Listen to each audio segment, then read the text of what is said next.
Donc on a cette personne qui est dans une association, dans une bonne école, qui va nous présenter des mesures, mais débiles. Je le dis, c'est débile. C'est des mesures, quand on est en France, quand on est au bac, quand on a 15 ans, on est censé parler français, on est censé lire le français, pouvoir le comprendre. Et cette personne-là, elle veut accepter les gens qui ne comprennent pas notre langue. Mais à quoi ça sert d'avoir ton bac de français, d'avoir ton brevet ou je ne sais quoi? Tu ne comprends même pas ce que tu es en train de dire, ce que tu comprends même pas ce qu'on est en train de te dire en cours. Et cette personne-là propose des mesures à ce qui paraît pour les illettrés. Donc c'est arrivé qu'il y ait des illettrés en France, mais aujourd'hui les illettrés en France, c'est juste des personnes qui arrivent et qui n'ont pas l'habitude de communiquer en français. Et ça arrive, il y en a en France, et donc elle veut présenter des mesures pour inclure ces personnes-là. Alors que quand on est en bac de français, on est justement censé montrer une certaine qualité de notre propre langue, censé montrer qu'on comprend, qu'on parle, qu'on sait réfléchir. Mais non, cette personne-là, elle veut changer ça, elle a des mesures, des solutions bêtes que on va justement les écouter. Les élèves de première passent aujourd'hui le bac de français et ils vont devoir se relire attentivement car le ministre a demandé à ce que les exigences en orthographe, en grammaire et en syntaxe soient renforcées. Et ES, les notations seront plus sévères.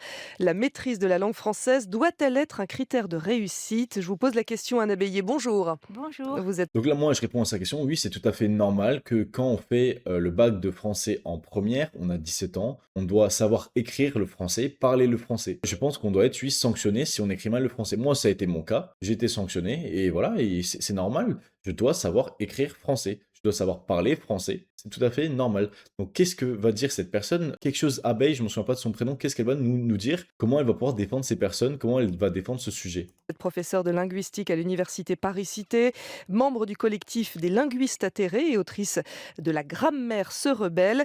Durcir la notation de l'orthographe, il a raison le ministre? Ça pourra pas marcher. C'est ce que Déjà de pas parler de faute, de parler d'erreur, voilà, parce que c'est pas comme si on faisait exprès. On peut être très bon en langue. Ouais, mais si on fait pas exprès, si on sait qu'il y a des erreurs, alors on apprend, alors on s'améliore. On va pas se dire: «Ah bah, il y a des erreurs, bah, j'ai pas fait exprès, il y a des erreurs, on t'a mentionné que tu as des erreurs, bah, tu vas rien faire». Non, tu vas faire quelque chose, tu vas apprendre. Peut-être que si tu peux payer un prof ou peut-être qu'avec l'intelligence artificielle aujourd'hui, justement, ça peut te corriger tes erreurs, ça peut t'apprendre à écrire. Mais non, voilà. Donc elle va encore être dans une culture de l'excuse de dire: «Ah, vous ne savez pas parler ou écrire français, oh, c'est pas grave, on doit pas vous sanctionner». Non, ça doit être obligatoire de savoir écrire en français quand tu as 17 ans. Par la richesse du vocabulaire, par la richesse des constructions, et ne pas savoir écrire borborigme ou cataclysme. La langue est au service de l'expression. Ouais, non, mais là, le problème qu'elle pointe, c'est, comme si elle disait des mots un peu compliqués, cataclysme, waouh, c'est vraiment très compliqué à écrire. Non, le problème, c'est que là, les Français, en première, ils font des fautes d'orthographe parfois avec des E ou des S à la fin de phrases. Ça arrive, il y en a beaucoup. Il y a des Français qui ne savent pas écrire, qui mettent pas le bon accent, ça peut arriver, bon, c'est un peu plus rare, mais c'est ce genre d'erreur-là où on va être un peu plus précis sur des mots basiques, sur des choses normales. Si on commence à me sortir un mot très long, très compliqué, OK, je pourrais comprendre qu'il y a des erreurs, oui, mais pas sur des mots basiques. Et le ministre pointe surtout ça, c'est les erreurs qu'il y a en généralité dans des copies de français. Et si le propos est juste, si le raisonnement est bien tourné, si le vocabulaire est riche, il n'y a pas de raison de ne pas mettre la moyenne, même si on fait des erreurs d'orthographe. Ah mais le vocabulaire des Français, vous qui avez peut-être des enfants ou des petits-enfants, ou vous qui êtes jeunes, est-ce que votre vocabulaire est vraiment si poussé? Est-ce que vous avez déjà écouté comment parlaient les gens en France, 50 ans en arrière, même 80 ans en arrière? Ils avaient un vocabulaire tellement, je ne vais pas dire complexifié, mais pour nous ça paraît complexe. Ces gens-là savaient parler le français, ils savaient s'exprimer. Nous aujourd'hui, on tourne, avec le wesh, on tourne avec le voilà, on tourne avec ces genres de mots qui n'ont aucun sens, qui détruisent la langue française. On tourne avec des émissions télé où il faut savoir 120 mots de la langue française pour comprendre. Enfin, non, ça n'a pas de sens d'avoir ça en France. Ça n'a pas de sens. On devrait justement complexifier l'apprentissage de la langue française en France pour qu'on puisse tous avoir un vocabulaire, pas nouveau, mais ça représenterait quelque chose de nouveau pour nous et c'est pas normal. On devrait le complexifier pour avoir un bon vocabulaire, pour avoir un bon français. Mais bon, ces gens-là, bah, on est parti dans une sorte d'éducation, de l'excuse, on est parti dans des objectifs de tout le monde doit avoir le bac, on est parti dans des objectifs de on doit s'adapter à tout le monde, être ouvert à tout le monde. Moi, si je serais ministre de l'Éducation à sa place, j'annule tout ça. Le bac, un niveau extrêmement complexe. L'école, quelque chose de complexe. On n'est pas là pour faire la fête quand on est à l'école, on est là pour apprendre. Donc des devoirs compliqués, un vocabulaire compliqué, et juste pour le français. Imaginez les autres matières. Mais aussi à l'école, on pourrait ajouter bien d'autres matières. Il y a la question de l'orthographe lexicale qui est archaïque, qu'on souffre des doubles consonnes, on souffre des accents un peu erratiques.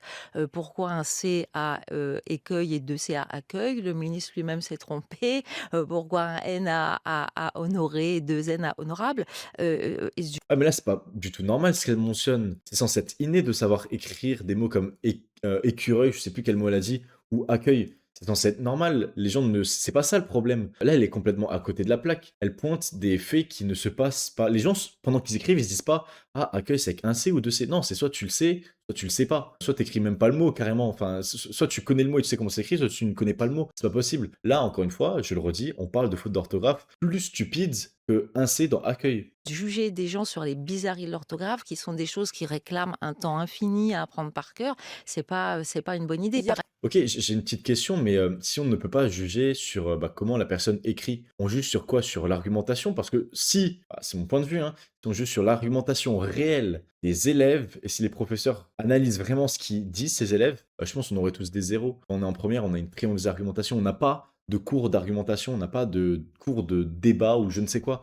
Non. Donc sur quoi on est noté quand on fait ce bac de français, sincèrement? Pour ceux qui ne savent pas, quand on est au bac de français, on apprend toute l'année, certaines choses qu'on va juste recracher à la fin dans le bac de français. Donc ces gens-là, ils apprennent des choses qu'ils vont recracher, ils apprennent pas quelque chose de spécifique, ils apprennent pas une vraie compétence, ils apprennent la compétence de recracher des choses qu'ils ont «appris» entre guillemets. pas que Ailleurs, ces bizarreries, il y a des professeurs qui quand même soulignent, on l'entend notamment dans nos reportages régulièrement, qui disent qu'ils doivent quasiment déchiffrer des copies. Là, c'est pas juste un F ou 2 F, un C ou 2 C, Oui et ça, les professeurs, ils auraient pu le dire pour ma part. Ils devraient déchiffrer mes copies parce que j'écrivais très mal et je pense qu'aujourd'hui encore, j'écris pas très bien. D'autant plus que la plupart du temps, j'utilise, maintenant des claviers plutôt que d'écrire à la main. Donc ça doit être atroce. Mais voici, vous voyez ça aussi, c'est un problème. On ne sait plus écrire et ce n'est pas normal. On devrait avoir plus de cours d'écriture. C'est pas normal à 17 ans que moi-même, quand j'avais 17 ans, je ne savais pas bien écrire. C'était pas très lisible.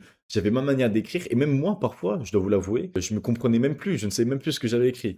c'est même les constructions de Mais ça, c'est des problèmes et j'en faisais partie, donc ça arrive à beaucoup de monde. On doit résoudre, qu'on doit faire quelque chose pour ça et on ne doit pas se dire: oui, on laisse faire». Là, cette personne-là est très bien, cette journaliste, ou intervieweuse qui mentionne le fait que là, c'est pas juste des problèmes d'orthographe, c'est des problèmes qu'on ne sait même pas ce que la personne a écrit. phrases qui posent problème. alors d'une part, il y a pourquoi on écrit à la main. Le bac se transforme quand même en exercice de calligraphie. Une des propositions, c'était d'écrire sur tablette. On est Ah non, on devrait pas faire ça, c'est je sais pas si c'est moi qui est nostalgique ou moi qui trouve que ou peut-être que c'est moi pense qu'écrire à la main, c'est une certaine forme d'élégance. Je veux dire un certain aura, je sais pas si vous me comprenez? Alors que écrire sur une tablette, je sais pas, c'est pauvre, c'est miteux, c'est pas beau, c'est je suis pas contre la technologie, hein, loin de là, je l'utilise tous les jours. Mais au-delà, arrêter que les élèves savent écrire, mais le jour où les tablettes vont s'éteindre, on pourra plus les utiliser, comment on va faire pour écrire si on n'apprend plus à nos enfants à écrire? Il me semble que c'était au Luxembourg, si je ne me trompe pas, où les élèves, dès le très jeune âge, écrivaient plutôt sur les tablettes que sur une feuille de papier. C'est vrai, ça va plus vite. C'est vrai, il y a rien à dire sur ça. Mais franchement, j'aimerais que on a tellement de sociologues en France qu'il y ait quelqu'un ou même plusieurs, une dizaine, qui fassent une vraie étude sur cet impact de passer par l'écriture sur papier à l'écriture sur tablette. Il faudrait vraiment des vraies études sur ça, je serais ravi d'en voir une. Et même plus qu'une d'ailleurs, qu'est-ce que c'est les conclusions, qu'est-ce que c'est ces effets